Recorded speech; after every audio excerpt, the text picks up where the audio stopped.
Hello ඔන්න ඉතින් අද මම යාළුවෝ කට්ටියක් එක්ක චුට්ටක් එළියට යන්න තමයි හදන්නේ. ඉතින් මේ තියෙන අද මගේ අවුට්ෆිට් එක. ඔන්න ඉතින් දැන් මම රෙඩි වෙන්න තමයි හදන්නේ. මුලින්ම ප්‍රයිමර් එක මම මූණට ඇප්ලයි කරගන්නවා. ඊළඟට මම මගේ ෆවුන්ඩේෂන් එක ඇප්ලයි කරගන්නවා. ඒකේ ෂේඩ් එක තමයි නම්බර් 370 තමයි මගේ ෆේස් එකට හරියන්නේ. ඒක මම ෆුල් ෆේස් එකේම ඇප්ලයි කරගන්නවා.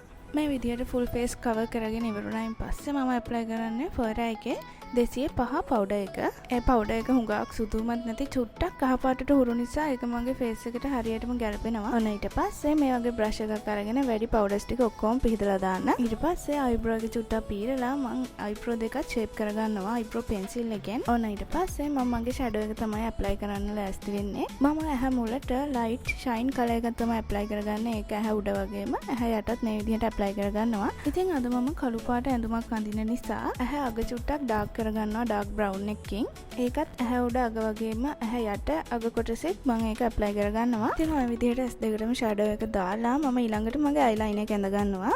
අයිලයිනර් එක නම් මම ඇහැ මුලට වෙන්න අඳින්නෙම නැති තරම් ඇහැ අගයි. ඇහැ මුල චුට්ටක් ඇඳලා පෙන්නනවා. මොකද ඒක නිකන් කනෙක්ට් වෙලා වගේ තියෙන්න ඕන නිසා. ඊට පස්සේ මම මගේ ආසම මස්කාරා එක තමයි ඇප්ලයි කරන්නේ. මම මේක ඕඩර් කරේ තෙමු එකෙන්. මේකෙන් හොඳ වොලියුම් එකක් ගන්න පුළුවන් මගේ අයිලෑෂ් එකට. දැන් තමයි මම ලිප් ලයිනර් එක ඇඳගන්නේ. ඊට පස්සේ මගේ බ්ලෂර් එක මම දාගන්නවා. මේ වෙලාවේදී තමයි මූණේ තියෙන කට්ස් ටික ඔක්කොම මම මගේ බ්ලෂර් එකෙන් මම කට් කරගන්නේ. අන්න ඉතින් අන්තිමට මගේ ලිප්ස්ටික් එක මම ඇප්ලයි කරගන්නවා. මේ ලිප්ස්ටික් කලර් එක චුට්ටක් මගේ ෂැඩෝ එකට මැච් වුණේ නැති නිසා මම ෂැඩෝ එකෙන් පොඩ්ඩක් ඒකට ගැලපෙන්න කලර් එකක් අරගෙන ලිප්ස්ටික් එක උඩ ටච් කරනවා. ඔන්න දැන් ලොකුම වැඩේ ඉවරයි. ඊළඟට තියෙන්නේ කොණ්ඩේ චුට්ටක් අයන් කරගන්න. මගේ අයන් එකේ ඔප්ෂන් දෙකක් තියෙනවා. ඒක හෙල්ත් හෙයර් සහ ඩැමේජ් හෙයර් වලට. මම එතනින් ඩැමේජ් හෙයර් කියන එක දාලා මගේ කොණ්ඩේ අයන් කරගන්නවා. බලන්න මේ දෙකේ වෙනස. ඉතින් ඔය විදියට කොණ්ඩේත් අයන් කරලා මම යන්න රෙඩි වුණා. මේ වෙලාවේ මගේ එක යාළුවෙක් ඇවිල්ලා හිටියේ. ඔන්න ඉතින් අපි දෙන්න ටුක් එකක් දාගෙන එහෙම හැව්ලොක් එක පැත්තට තමයි ගියේ.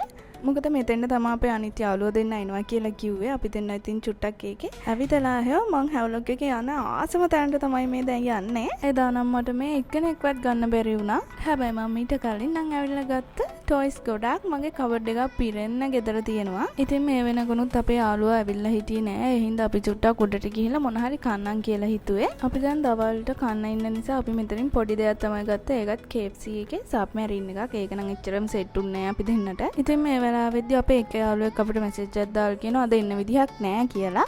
ඉතින් එනවා කිව්වා අනිත් කෙනත් ළඟ ඉන්නේ කියලා බොරු කීකින්දලා අපිට කිව්වා ලොකේෂන් එකට යන්න යා එන්නම් කියලා.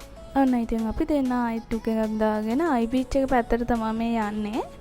එදා නම් හරිම ෂෝක්. අපි යන දවසේ කවුරුත්ම හිටියේ නෑ ආයි බීච් එකේ. අපි නිදහසේ හිටියා එතන. ඉතින් ඔය විදියට අපි දෙන්න අතුරට ගිහින් ටික වෙලාවකට පස්සේ අර ළඟ ඉන්න කියලා කියපු යාළුවා ඔන්න දැන් ඇවිල්ලා ඉන්නවා. ඉතින් අපි හුඟ දවසකට පස්සේ තමයි මේ විදියට යාළුවා හම්බුනේ. කතා කරන්න ඕපදූප ගොඩාරියක් තිබ්බා අපිට එදා. ඉතින් අපි කෑම හැමත් ඕඩර් කරලා පොඩි ඩ්‍රින්ක් එකක් දැම්මා එදා 3 දෙනා එකතු වෙලා. එතකොට ඉතින් කොහොමත් හැමෝගෙම කයිවාරිය චුට්ටක් වැඩි වෙනවා. ඊට පස්සේ ඉතින් අපි 3 දෙනා චුට්ටක් බීච් එක පැත්තට ගියා. රැල්ලා එහෙම චුට්ටක් පාගලා එන්න. ඉතින් එතන ගිහිල්ලත් අපි ෆොටෝස් වීඩියෝ හුඟක් ගත්තා. ඇත්තටම එදා නම් හරිම ෂෝක්. හරිම සතුටින් අපි 3 දෙනාම හිටියේ. ඇත්තටම මගේ මෙමරි බුක් එකට තවත් ලස්සන දවසක් එකතු වුණා එදා නම්. ඉතින් අපි ආයෙත් ওই විදිහට ඇවිල්ලා කතා බහ කර ඉද්දි කොහොමත් වෙලාව ගියක් දැනුන්නේ නැහැ හවස් වෙනකම්ම. කොහොමත් ඉතින් අපිට යාළුවෝ හම්බුනහම වෙලාව යනවා හොයා ගන්නවත් බෑ. ඉතින් ඔන්න ඔය විදිහට අපි ලස්සන ෆොටෝස් වීඩියෝස් අරගෙන එදා අපි ගෙදර ආවා. අපි 3 දෙනාටම අමතක නොවන ලස්සන දවසක් එදා. ඉතින් ආයෙත් මේ වගේ vlog එකකින් හම්බෙමු.